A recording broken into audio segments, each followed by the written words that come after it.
We're rounding up for the last time, folks. We're here on the home straight with Ivana Katz. Ivana, can you believe we're coming to the end of our amazing website design series? I can't believe this is like 16 episodes. I can't believe that we've done that many. It's been so much fun. I'm going to miss this. I was going to ask you, have you enjoyed doing it? Have you done anything like this before? No, I haven't. I mean, I've done like the one-off podcast interviews and things like that, but never a whole series like this. And I've had so much fun with you. It's been good times, hasn't it? And you have done podcasts. I might have to start playing sports. you have done podcasts as a guest, and I threaten anybody listening today to go back and listen to Ivana's podcast with me. It's right here on the humanity.com website.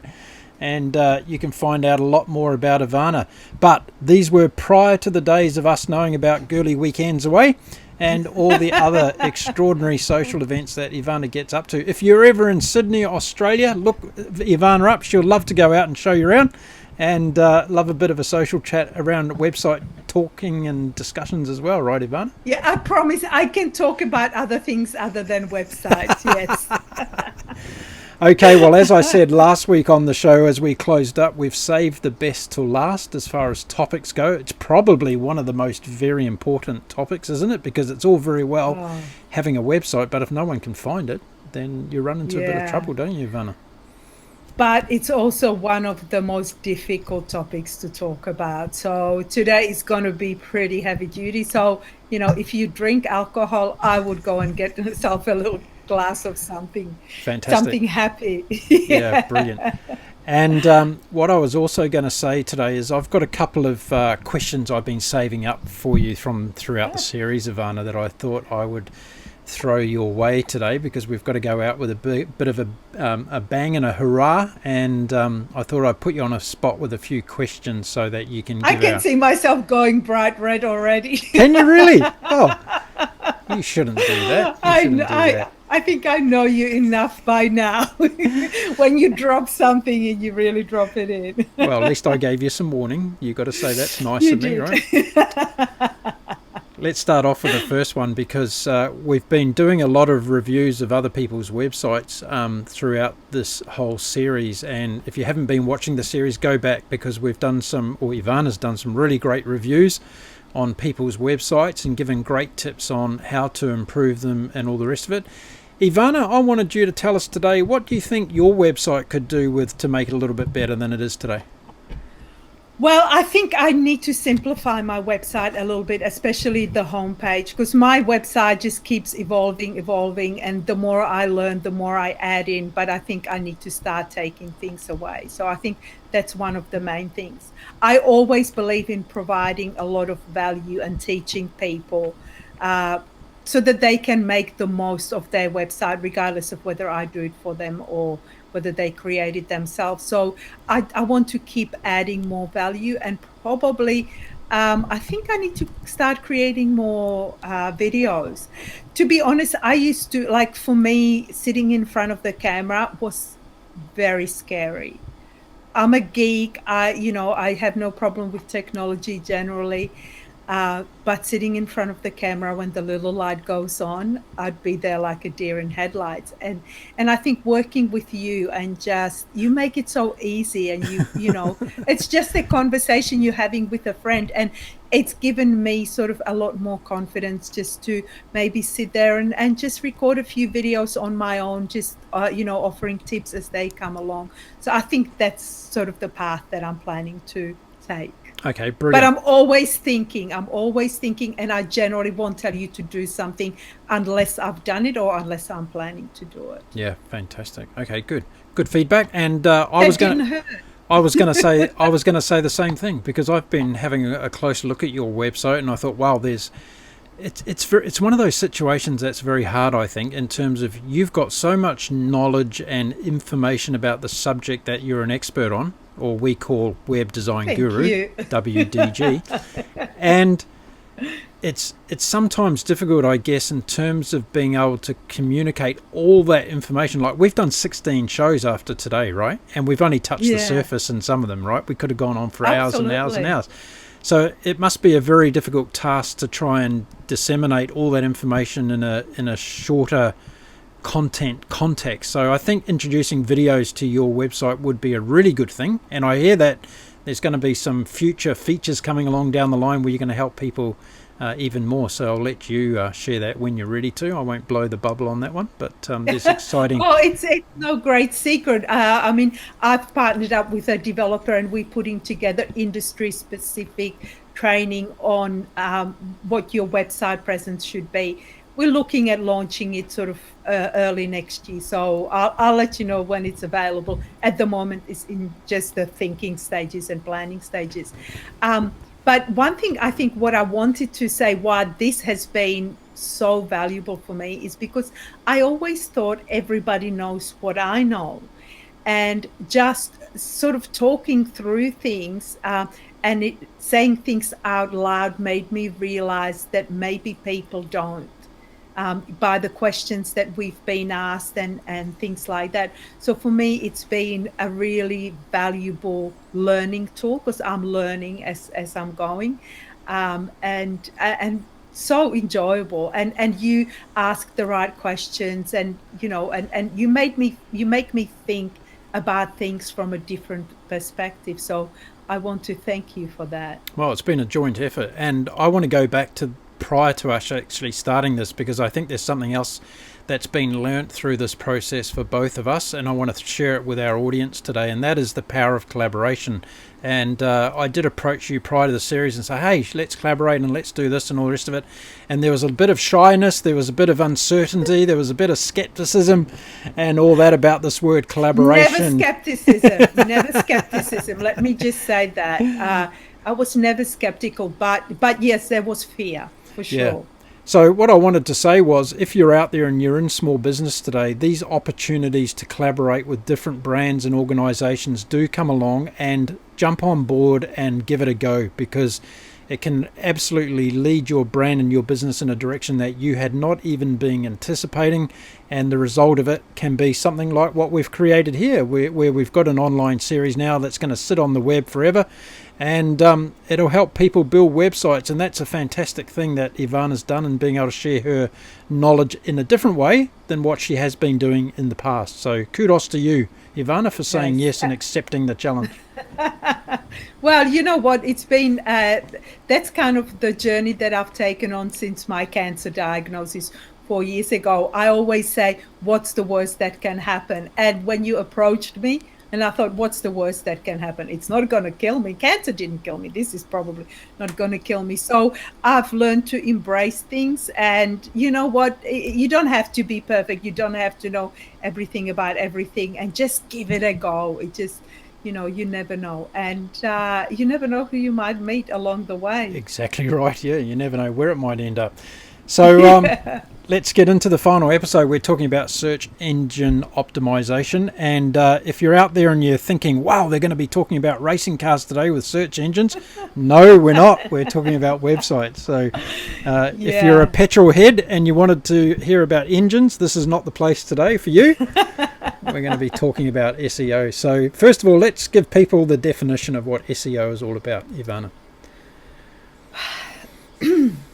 How do I put that into basically having your website come up on the first page of Google? It's not even coming up on second page of Google, because nobody goes. Like, when you think about it, when was the last time you went to second page? They said if you want to hide a dead body, hide it on the second page of Google, because nobody ever looks there, right?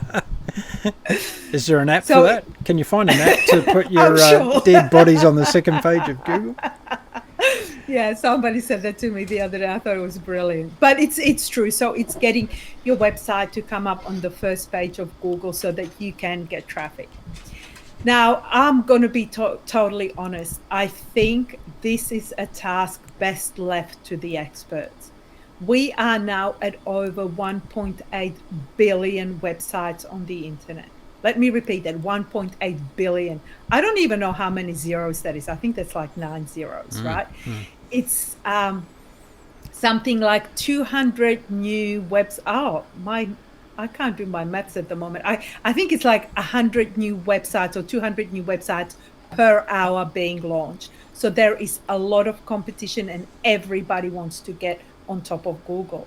And so Google had to be smart, and obviously this is their business, so they want to serve the right information to their customers. So they have incredibly complicated algorithms that figure out which page should rank up on top, and it changes from day to day.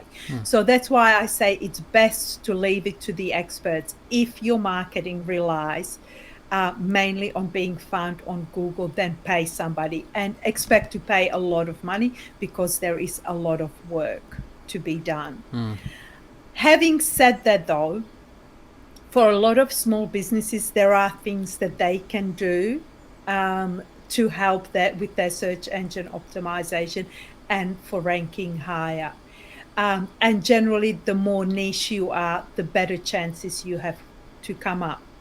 The other thing I wanted to say, if you are hiring somebody to help you with SEO and they say, within a month or two, we're going to have your page on Google, on first page on Google, run, because it doesn't happen these days. Yeah. No, seriously, unless they're doing Google AdWords, which is a totally different thing. So paid advertising. If you want the organic search engine optimization, the latest that I've read and heard is 1 to 2 years it can take. And if you've got like somebody who's super smart and who really knows what they're doing, you might be looking at 6 to 8 months. But for most people, 1 to 2 years of consistently putting out really good content that's relevant. So that's the reality of search engine optimization and getting your website to come up high in search engines. I see people being taken advantage of a lot because of this, because people promise them, I'll add meta tags and alt tags and all of this into your website. And because people are so bamboozled by the terminology and everything like that, they don't understand. Google looks at 200 elements of each web page before it ranks it. 200 elements. So are your keywords that you're wanting to rank for example, displayed in the headings, in the domain name, in the URL, in your images? So 200 things. We know as developers, we know some things, but Google obviously has not released everything. A lot of it is, just trial and error. The other thing too, Google changes it all the time. So you could be ranked on top today. They change their algorithms and you can be dropped out. And there were two things sort of in the past year or two that have come through very strongly. You need an Ssl certificate on your website. If you don't have that, you're most likely going to be dropped, if not altogether, but at least sort of bumped down to, page 378. And the other thing is your website needs to be mobile responsive, which means it needs to look good on mobile devices as well as desktops and laptops. And so those were two major changes that a lot of people didn't embrace, and as a result, they've lost ranking. Another thing that plays a reasonably high thing is your website needs to load fast, because we are impatient, and if somebody's website is not loading fast, we'll go somewhere else. So Google is watching all of that. So that goes back to one of our previous episodes when we talked about images, right? And you talked about, yes, making the size of the file size of those images as small as possible, so that for that very reason that your website loads faster. Yeah. Absolutely, yeah. And look, there's a lot of things that can affect the load speed of a website. One of them could be even your web hosting. So there's a whole lot of things, and this is why I say it's probably best left to the experts, because they might have to do sort of technical tweaks on their website. But if you've got a blog and you're putting out a lot of fresh content, keep going with it, and we'll offer some suggestions today. But it's tricky to come up on top, and don't expect that it's going to happen. You have to be really, really patient. The other thing too that I wanted to say, Google also watches how long you've been around. So if you've got a brand new website, give yourself that 18 months to 2 years before you can really rank anywhere. Yeah. And if you've been around for a while, that's that might be one thing that gives you an advantage if you've been around as long as I have. I'm gonna say how long. I was here when the internet dinosaurs roamed the earth. So I was going to no. ask you what happened pre-internet. What did you do before internet came along? Uh, I wasn't born. How, how, how, how did people advertise their business in newspapers, was it? And posters on bus stops and Yeah. stuff, yeah? Yeah. I guess, when I actually started designing websites 18 years ago, my first ads, I actually ran in a PC magazine. Mm. So I was actually advertising an online business in a PC magazine. So all of that has changed now as well. So, Mm. and yeah, the internet was simpler and you were able to get into the search engines a lot easier than you can now. But yeah, it's ever changing, and I wanted to say you have to have patience. Like that's definitely one thing that I've learned. It's just like I see people get really worked up. Anything to do with technology, anything to do with search engines, with their website, their email. It's like the world comes to an end. Mm. So yeah, you have to kind of learn, and sometimes things don't work. There's no reason for it. You can't figure it out. Just take a deep breath, walk away, go to the beach, and come back and think about it clearly. But I just find that there's a lot of stress around the internet that people face because they're just putting so much pressure on themselves to have everything perfect. So how But far? anyway, So how far? You've raised a good point here because you talk about what happened 20 years ago, and 20 years in the context of business and life is a blink, isn't it? It passed very, very quickly. So what does the whole web environment look like from 20 years from now into the future? What do websites look like in 20 years from now, Ivana? I have no clue. I wish I knew. I think there's going to be definitely more emphasis on video, and on the simplicity of things, because that's the trend that I have seen. Where search engines are going, I think it's just going to get even more complex. Complex for the companies that are in the tech industry, but simpler for us to use the tools and things like that. And so I think simplicity is the new black, moving on into the future. Y- And Yeah. yeah. I was just going to say that this whole series that I've done with you has highlighted something that I've been an advocate of for a very, very long time, and that is word of mouth is one of the most strongest ways of selling your business and always will be, because if people recommend you to others, then others will find you quite easily, and you're relying on all these search engines and the algorithms that change on a regular basis to work in your favor, which most of the time they don't. So it's about looking after your customers so that they tell lots more people about your business, so they want to come and buy from you and interact with you. That's my little thought on the whole process. Yeah, I agree with you totally. I mean, we still connecting to people connect to people. They don't connect so much to companies. So as personal as you can make it, and this is why I tell people stand apart from everybody else by using real stuff. Like, we're all about like all the fancy technological advancements and what's going to happen in 20 years. And like 20 years, there's no way I could have predicted that this is where we were going to be now. Hmm. So I am excited to see where am I going to be in 20 years. Hmm. Damn, hopefully retired on an island. But I think it's going to be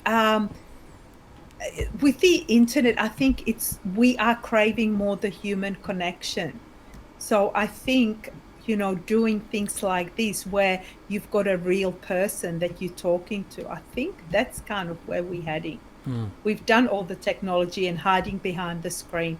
Now we just want the realness. And even with social media, God knows where Facebook's going to be in 20 years, and LinkedIn and everything else. And this is why I say it's so important that you have control over your own online presence. So having your own website is critical as opposed to relying on social media. So let's have this conversation in 20 years and let's see if I even scratch the surface of where we're going to be. Sure, I'll make a commitment to that if you send me a calendar invite, and I'll lock it into my schedule. I just wanted to go back to something you said, though, quite pertinent about your future, Ivana. You said you want to retire on an island. You are already on an island, so now you've just got to work on the retirement part. Yeah, I do. But you know what? I don't see myself ever retiring because I love what I do, first of all, and I'm not very good in sitting on the beach for extended periods of time. Yeah, but imagine the girly trips away you could have if you're retired. You could go all the time, right? Well, the plan was we made with my friends. We thought, well, if none of us are married by the time we are whatever age we decide, we're all going to move in together. And so we're going to be like the Golden Girls. So come and visit us, Mark. You and Louisa, you're welcome for lunch. That opens a can of worms for me to comment on, but I won't go there. Okay. Go ahead. Let's help people find themselves on the internet by SEO. Okay, that's actually a really good point what you've just said, and let me say this. So oftentimes people think, oh my God, I have made it in the search engines. I am on page 1. Guess what? Google knows that you're looking at your website every 5 minutes, and they're going to serve you your website at the top of the search engines. So just because you're seeing it in the search engines doesn't mean anybody else in the world or anywhere else in the country, even in the same suburb, is seeing it. Google will serve you whatever it is you are looking for. As I said, they're very smart. So if you're suddenly seeing that your website is coming up at the top, 99% of the time, it's because you're there a lot. One way to see where you are actually ranking is to go what they call incognito. And you can Google this depending on what browser you're using. But on Google Chrome, there's a little sort of a little option, and you can just press it in your preferences and just say go incognito and then have a look. That way, Google is not tracking where you're from or where you are, and it will show you in reality where your website is. So that was a really good point, Mark. I'm glad you brought that up. There you go. Okay. So, all right. So, I mentioned that Google looks at over 200 elements of your website, and we only know a small percentage. But basically, what it wants to do is it wants to list good content that people are actually searching for. So if you are thinking of registering 20 domain names, thinking that that's going to rank you well in search engines, forget that. A good domain name is just one of the 200 things. So don't waste your money. If you've got a brand that you want to protect, maybe 2 or 3 domain names, depending on what country you're in, absolutely register those. But that's just to protect your identity. It's not going to help with your search engines or with the search engine ranking. So there are really 3 elements to search engine optimization: keyword research, on-site optimization, and off-site optimization. So the very first thing we're going to talk about is keyword research. Now, back, a few years ago, you could come up with a keyword that people might be using to search for your website. Like, for example, in my case, it would be website design. So I would go and I would optimize my pages. I would put that word in, in the paragraphs, in the headings, in the images and everything like that. And I had a reasonable chance of ranking. Now, because there's so many websites, broad keywords such as website design are incredibly competitive. And so it's a lot more difficult to rank for those. But I might have a good chance of maybe coming up if somebody is searching for website design on the northern beaches. Now, one thing I want to say is don't ever assume that what people are actually searching for, that what people are actually searching for. Like, let's say I'm a Qantas pilot, right? And I would think that people are searching for inexpensive trip to Hawaii. Here we go, back to Hawaii. And so he could optimize his Qantas website for inexpensive trip to Hawaii. But in reality, people might be searching for cheap tickets to Hawaii. And that's a totally different thing, right? So back in the days, it used to be that your keywords had to be exact, and then you had to create page after page with those particular keywords. So these days, Google especially, they look at the intent behind the search. So, for example, if I type in the word Kmart, which is kind of like Walmart here in Australia, Google assumes that I want to know what is the closest Kmart to me and what business hours they're open. And so they're going to serve me that information. So they kind of second guessing as to what it is that the visitor actually wanted to know. And so they kind of fill in the blanks a little bit. So you have to be really careful with that the intent is actually, if I just type in shoes, for example, well, Google's going to think, well, does she want to buy shoes? Does she want to fix shoes? Like, there's a lot of things. The other thing where it becomes a problem, if I type in an apple, do I want an Apple recipe or do I want to buy an Apple laptop? Do you know what I mean? So Google has got really hard work in sorting out all the information. And this is why they are now looking at what's called clusters of information. And I'll go a little bit more into that. But so understanding that the intent of the keyword is critical, and also don't use just the same keyword all throughout the website, like have different variations. So in my case, it would be website design, it would be web development, it would be internet presence. So a lot of things that different people are using different words to describe the service. Try to have that on your website. How many keywords should you kind of limit yourself to, though? Is there too many you can have, or not really? Well, as long as it relates to your service. So I said, in my case, I would probably go mainly after web design, website design, but be a little bit more specific. So I would probably rank okay with something like website design, Northern Beaches, Sydney, because that's where I'm located and I've got information about the Northern Beaches and things like that. But for web design, that's going to be incredibly hard to rank because I'm not only competing with people locally, but people in other states and worldwide. So the longer the key phrase, the better. But they're really, like, if you've got a lot of time on your hands and the keywords are relevant, and providing they are the right keywords that people are actually searching, not what you assume they are searching. And we will talk about tools that you can use to search, to find the keywords a little bit later on. But so you have to make sure that, first of all, people are searching for those keywords or key phrases. So I could go and spend, the next month optimizing my website for website design Northern Beaches.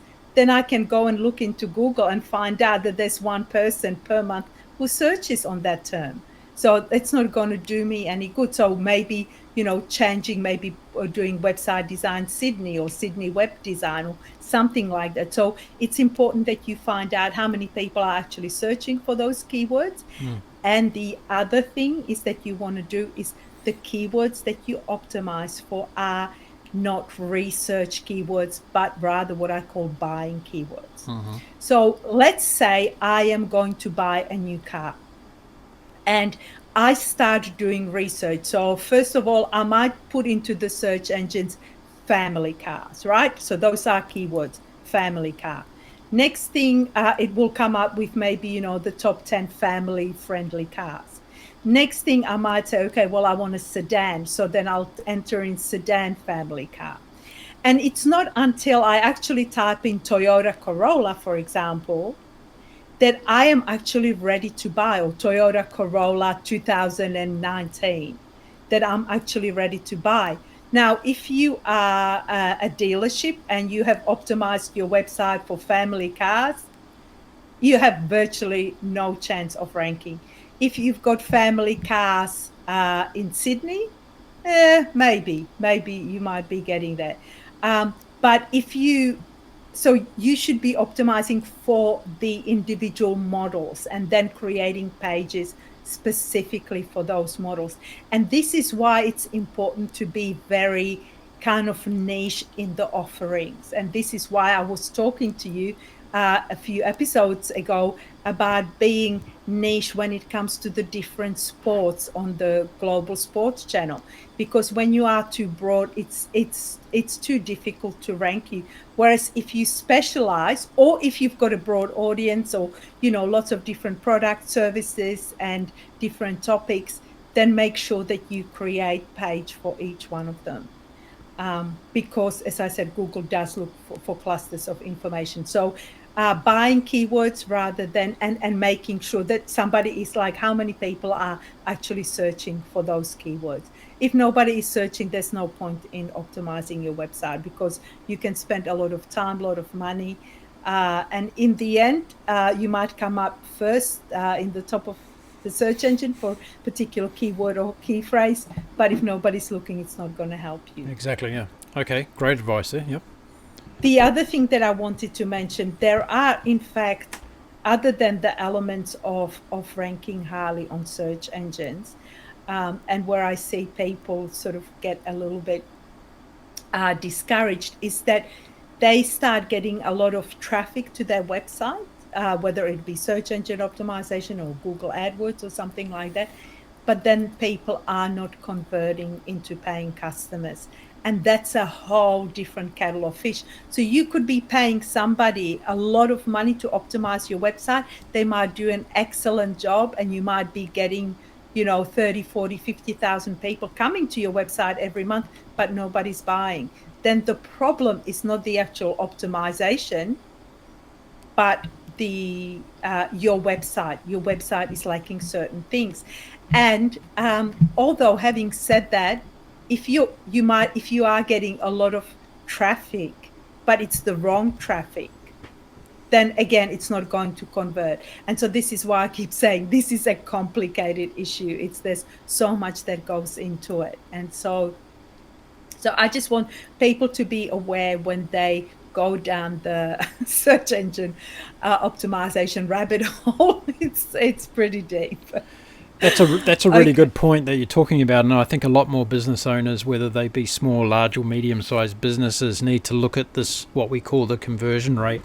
And it's vital in any business, because there's a lot of people that have got hundreds of thousands of likes and comments and all the rest of it, but what is it actually meaning in terms of profits for your business? So it's always quality over quantity in my world, and if you've got a high percentage of a lower number coming in and actually doing business with you, it always tends to be better than having a high number of fluff that's not converting to anything. Ivana, correct? That's absolutely right. I mean, ultimately, your goal on your website should be the conversion rates, not the amount of traffic. And so again, you pay, you get what you pay for. If you paying somebody, and we're talking thousands of dollars for search engine optimization. A lot of companies will charge maybe $1,500 to initially set things up, but then there's a monthly fee of anywhere between, say, $400 and $1,000. If you're paying less than that, they're not going to be doing a lot of work. So for small businesses, I think sometimes SEO is a little bit too expensive. But as I said, there are certain things that they can do that can help them. And one of the things, the main things, is to make sure that the keywords that you are trying to optimize, that they're not just general fluff, and that they're very specific, and that they are specific to when people are ready to buy. You don't want people to be coming to your website and just be searching for a family car and then going somewhere else and buying somewhere else. So does that all kind of make sense? It all kinds of does make sense, yes. Okay, all right. So keywords research, that's your number one priority, and making sure that you've got the right keywords. Once you've come up with a list of keywords, and maybe start with 5 or 6, rather than keywords, I should say key phrases. So longer key phrases. So if you can come up with key phrases that have maybe 3, 4, 5 words that are searched reasonably often, and then start building your content around them. So the next part of the SEO process we talk about is the on-page optimization. And what that means is including content on your website that is relevant to the keywords. And so back in the day, you used to be able to produce a whole bunch of different blogs on, a topic, and then you would rank okay because you had a lot of good information. What now Google is looking for is clusters of information, clusters of relevant information. And so let me give you an example. So when I found this out, when I I follow a few of the internet marketing gurus and things like that, and this is what they started talking about. So I created a post called 16 Steps to Creating a Phenomenal Website, or something along those lines. And in it, I highlighted the 16 steps it takes to create a website. Hey, we've done 16 episodes, fun. We have. And so I created this really long article, which had a lot of information about every step. And it was over 3,000 words long. So this was like what they call a pillar post. And then off of that pillar post, I then tackled every subject or every point, every one of those 16 points, and I created another article which is called a response post, and that had about 1,600 words, and I talked about everything. So like one of the first things that we talk about is registering a domain name. So in the main article, in the pillar post, I talked maybe in a few paragraphs, I talked about domain names.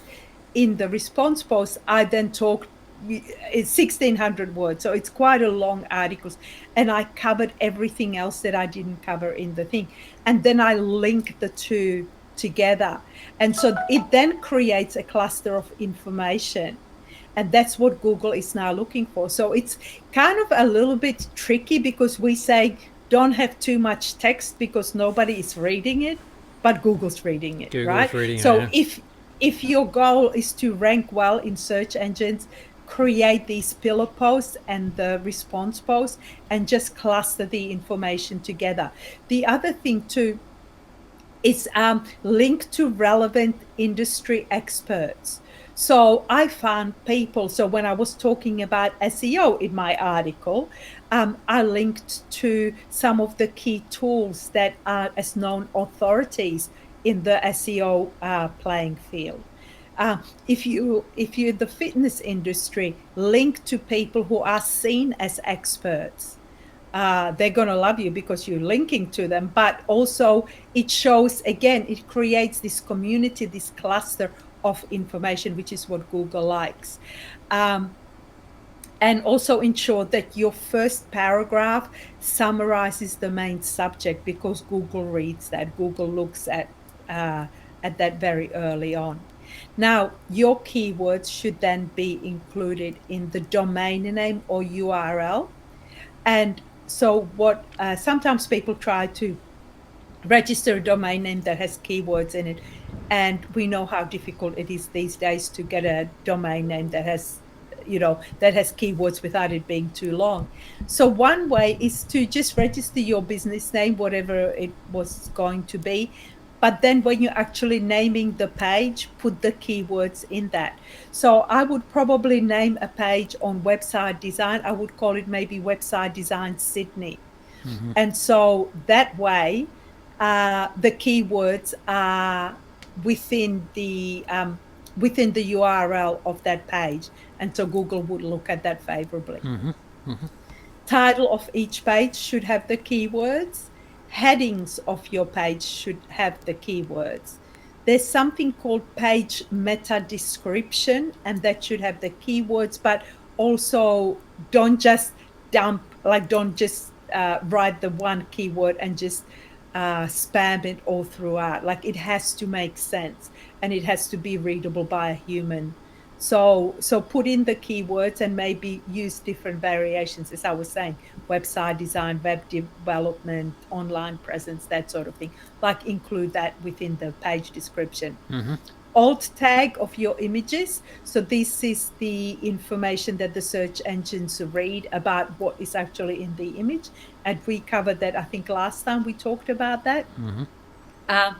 In the first paragraph of each page and throughout the content of the page. So when you decide, these are the keywords, you've done your research, you decide on the top 5 keywords that you want to optimize, then create individual pages for those and include the information there.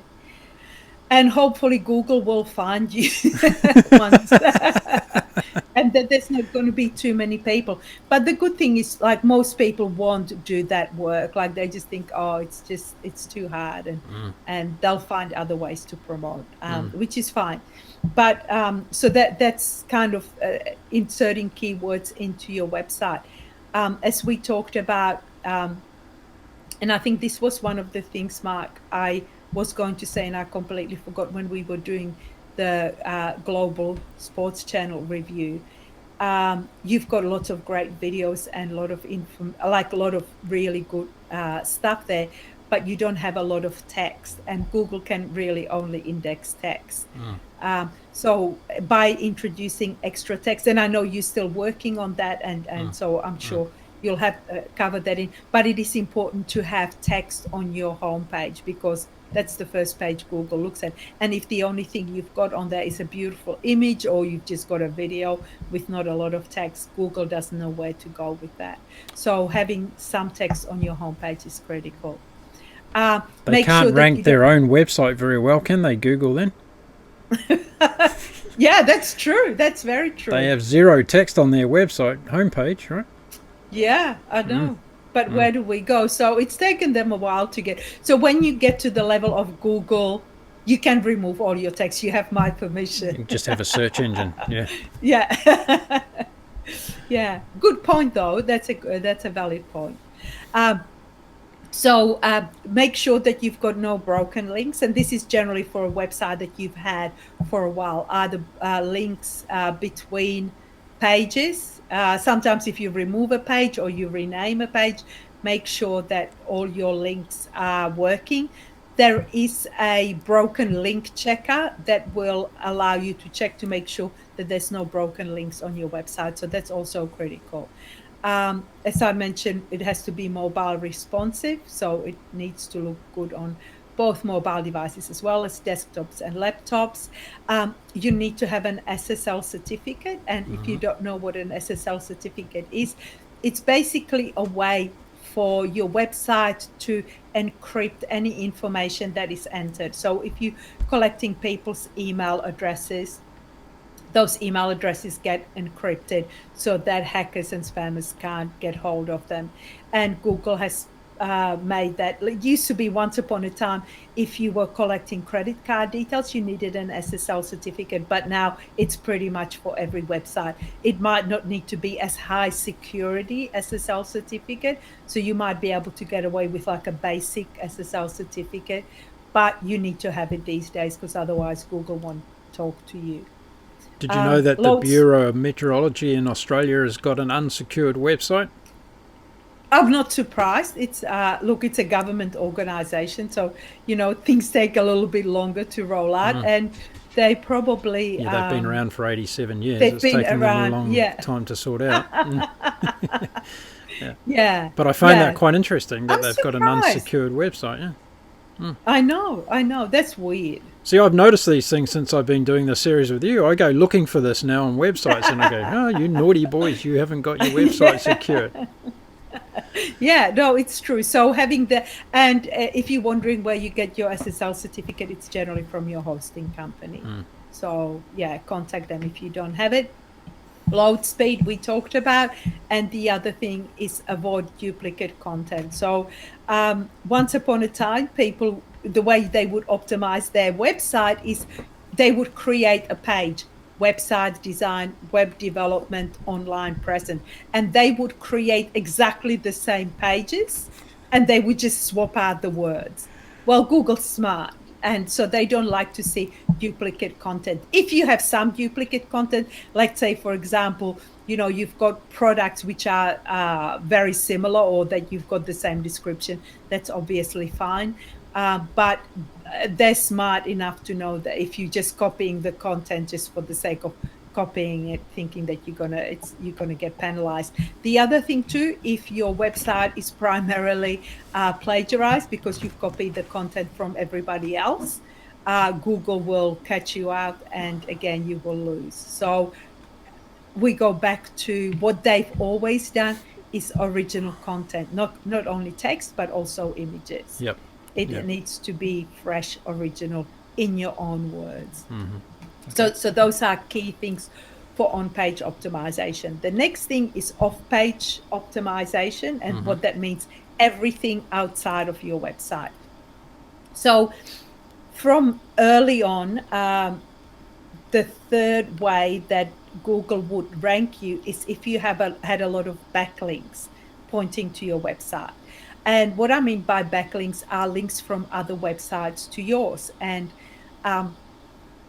it had, like, back in the days, it didn't really matter where the link came from, but now they have to be from relevant websites. So there's no point in me having a link pointing from a car dealership to my website because it's not relevant, or from a shoe store, it's not relevant.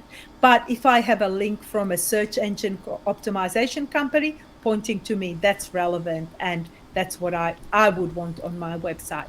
So Google sees every relevant link as a vote for your website. And the more votes, they figure, well, if they've got a lot of people pointing to them, it must be a good website. Let's bump them up in the search engines. And so how do you get these backlinks? You can beg and ask people to link to you, and that's incredibly difficult. And this is why it takes a lot of time and effort for SEO companies to do this work. So yeah, you can contact people that are sort of in the industry and ask them to link to you. And 95% of the time they won't, because there's no benefit in it for them. But what you can do, and what a lot of bloggers do, is they will ask if they can submit a blog post on your website. And you can do the same. So you can approach others in your industry and ask them if you can write an article for them, an original article. And I can't tell you how many requests I get every week for people wanting to write for my website. And once upon a time, I used to accept anybody and everybody, but I quickly learned no. And I've set guidelines. So yes, you can become a guest blogger on my website, and I will happily put a link into the article that goes back to your website. But the article must be original. It must be at least 1,500 words, because that's what Google wants. And it must be on certain topics that I have chosen. So no point in you giving me information because I know you're trying to sell something. But if you provide me with information, say about how to make the most of an email or something, how to write a good email nurture, that sort of thing, I'll be interested in that, because I know it's relevant to my website, it's relevant to my readers. So I'm not going to accept anything other than what I feel is right. So you can submit blog posts to other people, and then they will include a link to your website. So that's one way to build links. You can send out press releases. And again, this is a long shot, so sometimes hiring a PR company will get you a lot further. And you want, because within the press releases, you would have links. And again, it has to be something worthwhile mentioning, something that people are going to want to read and stuff. And it has to be original and fresh. So just like articles and blog posts. The other thing is you can interact with people on forums. Like, there's lots of different forums about just about any topic. And sometimes these forums allow you, like, let's say I was part of a website design forum and people were asking questions. I could answer their question and I could say, I've actually, like, let's say we were somebody was asking about affiliate marketing, and I would say I would answer their question, and I would say, if you want to read more information, I've written an article about this, and I would put a link to my article. So that's another way to build kind of backlinks.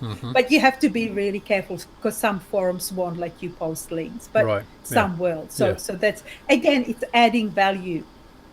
Now, you could do also interview bloggers in your industry and ask them to link to your website. So you could do these, and I see a lot of digital marketers do that. They'll put a call out for a specific topic, and then they take industry leaders and they will quote them in the article. And then obviously, if I'm being quoted, I'm going to link to that article. But ultimately, the best way to get people to link to you is to create quality content. So it's like, we've come full circle. Quality content, good information, good images, infographics tend to do really well, where people will link to infographics. So if you do research and create good infographics, people will automatically link to that. And I created a calendar called 30 Days of Social Media Postings a while ago, just because, I was posting on social media, and I just kind of felt like it didn't feel right, because I felt like I was just selling. And this is going back a few years ago, and I thought, this doesn't feel right. And so I started thinking about what other things can I be posting that people might be interested in. And so I created this calendar, and I had been using it for a couple of years, and then I thought, well, other people could probably benefit from it. And so I actually had it created into like an image, and I posted it on LinkedIn, I think, and it went viral, because it was, it's something that people have been craving for. And then it got shared by an influencer, and again went even more viral. So if you're providing good content, quality images, people will automatically link to it or share it. And the other thing is being active on social media, because Google watches your interactions on social media. So it's better to have one social media profile and be very active than have 5 social media profiles and post once every 3 or 6 months. In our previous episode, we also talked about how to make the most of social media, that it's not just about posting, but it's about interacting with people. And so maybe have a listen to that. So Google watches your social media interaction, how many people are liking, commenting, and sharing. Another thing that they watch for is your bounce rate. And a bounce rate is when somebody comes to your website and they just have a look at one page and they leave. If that's the case, then if most people are doing that, then you end up with a high bounce rate, which means Google thinks, well, there's not a lot of value in this website. People are not sticking around. No point ranking it. Yeah. And this is why I keep saying, have lots of really good information on your website. Forget about these one-page websites, like, unless you're not wanting to get into the search engines and you're doing other, promotions and marketing. Then you need to have good content, and because you need to prove your credibility as an expert in your field. And so, I keep putting out more content, whether Google reads it or people read it, I'm not sure, but just keep producing. I don't do the numbers, I don't do the numbers. But look, ultimately for small businesses, the best way to get into Google, and especially for local businesses, is to go through something called Google My Business. So after we finish this thing, jump into Google and type in Google My Business and add your local listing to Google. That's your best chance of getting any ranking. Make sure that people post reviews on your profile. So whenever you've done a job or sold a product, ask people to leave a review, because the more reviews you have, the better you will rank, and Google will show you to other people. But this is generally for local businesses. So if it's a global business, it's probably not going to be as relevant. So if I'm, say, in Australia and I'm selling to somebody in the US, it's not going to help me a lot. But if I'm a hairdresser or mechanic or anything like that, you should have a Google My Business. It's free. And one thing to keep in mind with Google reviews, when somebody reviews you, it's incredibly hard to remove that review. So if somebody leaves a poor review, Right. it's virtually impossible to have it removed. So you have to. So again, Google is holding you to task to make sure that you're doing a good job. And sometimes things happen, and obviously, getting 100% all the time, if you're selling hundreds of different products, sometimes people are going to be unhappy, and that's okay. That's realistic.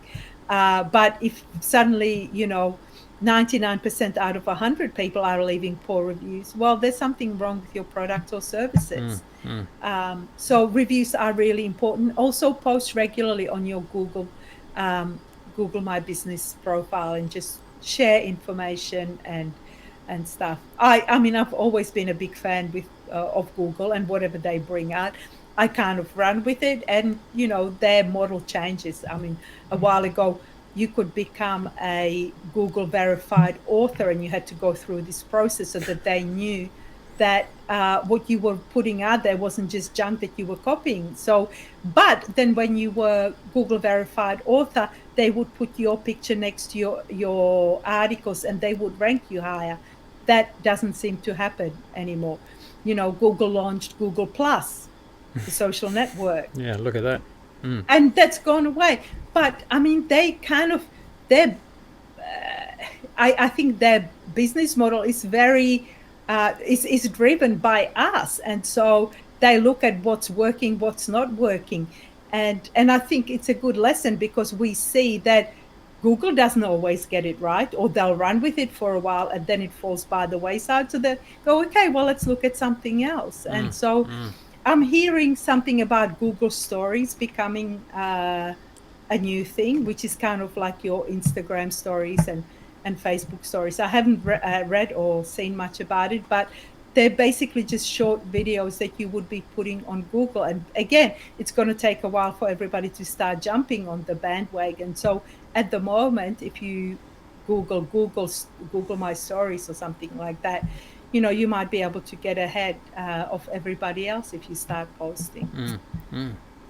So those are my tips. Now, just a few. I know I'm sweating. This has been a heavy topic. Just a few tools that I wanted to mention, and I will just mention the names, Google them, and have a look and see if that's something that might work for you. One is called SEMrush. Another one is called Google Keyword Suggestion Tool, Ubersuggest, and Ahrefs. So those are like the 4 key tools that are used in search engine optimization. They'll help you with your keywords, with analyzing your website, analyzing your competition. If you want to see what people are actually searching on the internet, there's a great website called Answer the Public. So just Google Answer the Public. Okay. Answer the Public. And you will see what people are searching on a particular topic. So, for example, I could go there, I would type web design, and I would see that people are asking how much does it cost to create a website, and all the things people are asking about that particular topic. And if I answer those questions on my website in a really well, then Google will go, well, people are searching for it. She's providing that information. Let's rank her. So that's my kind of last tip. Boy, am I tired. That was a heavy topic. You've done a marathon effort today, Ivana. You really have. Yeah, you've been very quiet there, I've been listening. You're on a roll. I don't want to distract you. Let me have a drink. I think we're going to probably finish up shortly, but there's just one question that I did want to answer. because this is something that I think there's a lot of anxiety about people working with web designers, and that is, what information do I need to provide for my web designer to build a website? So let's say you've gone through the whole series and you go, damn, this is too hard. I need a web designer. And so in the show notes, I've provided a link to a document, a downloadable document, which will show you sort of what information your web designer is going to need. But let me just run through a few of those things, and then feel free to download it. You don't even need to leave your email for this one, I don't think. So you need to let them know details of your domain name if you have registered it. If you haven't, then talk to your web developer and they can register the best domain name for you. Your business details, obviously, all your contact details, links to your social networks, what your unique selling points are, your tagline, and anything that makes you stand out from the competition, who your target audience is. Are they little kids? Are they teenagers? Because then that will dictate the design. It will also dictate the elements that are included on the website. Any images that you've got, preferably original images, links to competitor websites. Also, it helps if you can provide links to websites that you like, not necessarily in your industry, but websites that you've come across and you might want to model on your website on. So again, we never copy anybody else's work, but we can use it as an inspiration. Obviously, content, so all of the text that you want on the website, because in most cases, web designers will not write the content. You are the expert in your field, so you need to provide that information. Otherwise, get yourself a copywriter. Some web development companies do offer that service, and so, but you may have to pay extra for that. Also, what functionality you need on the website, like shopping cart, booking calendar, social media sharing, statistics like Google stats, quiz integration. There's a lot of different functionality. So let your designer know. Don't go in thinking, I need a website, an information website, and then just say, oh, by the way, I want to sell products, because then to $3,000. So it's important that your web developer knows upfront.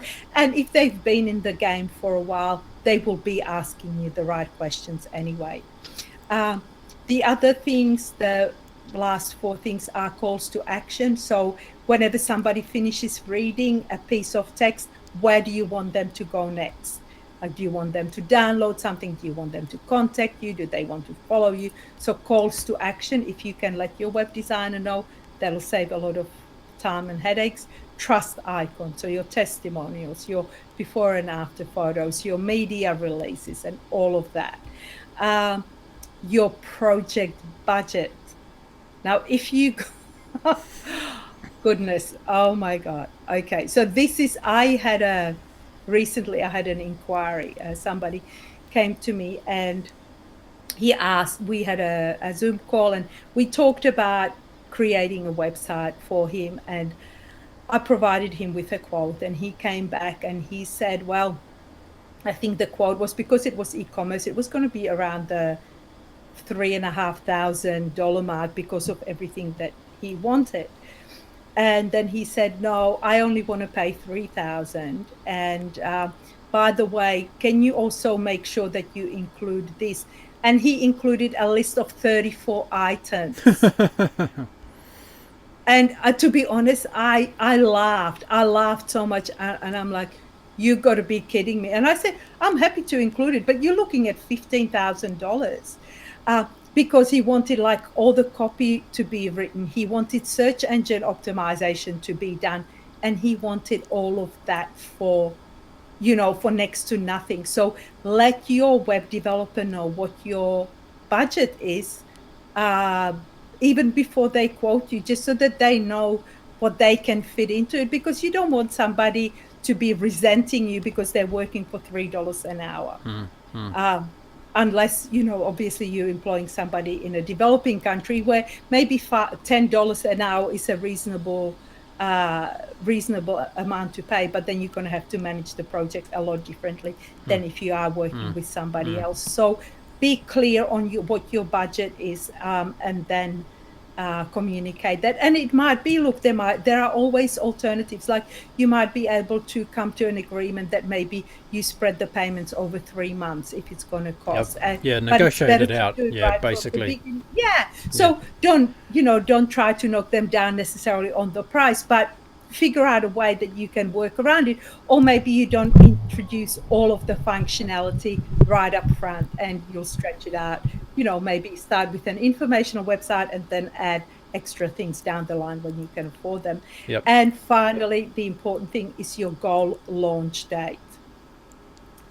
So saying I want to launch in 2 weeks' time and then taking 10 days to get back to your developer, it means you're not going to launch. So having an sort of a rough date is always good, because then it makes you both work towards that date. But you have to be very responsive. Like if your developer gets back to you, make sure that you respond really quickly. And I think I've mentioned, the longest website was about 12 months. And it was because the client would take 3 months to get back to me in between. I mean, I would chase her and, she had all sorts of things going on. So having the launch date in your mind, it kind of, I think it drives you a little bit more. But never, ever, ever spend any money on advertising unless your web designer has pressed the launch button and your website the purple launch button is out there, and you're in the ether. Ivana, we started the series in 2020. We're going to finish it in 2021. That's how long it's been. And you've done an amazing job of walking us through this web design series. Got a little something here for you, Ivana. That's so sweet. Thank you. It's time to launch the balloons. We've done a marathon, or you've done a marathon episode to end up with today on SEO. That's for sure. But but seriously, I want to thank you very much for putting your heart and soul into this. And whenever I sit here and listen to you on any of these episodes, I know that you're a person that prides yourself on the passion you have for the industry that you work in, and that's one of the many, many reasons we ended up using you for our magnificent website that you created for us. So thank you very much for all the amazing stuff you've done for us. Thank you.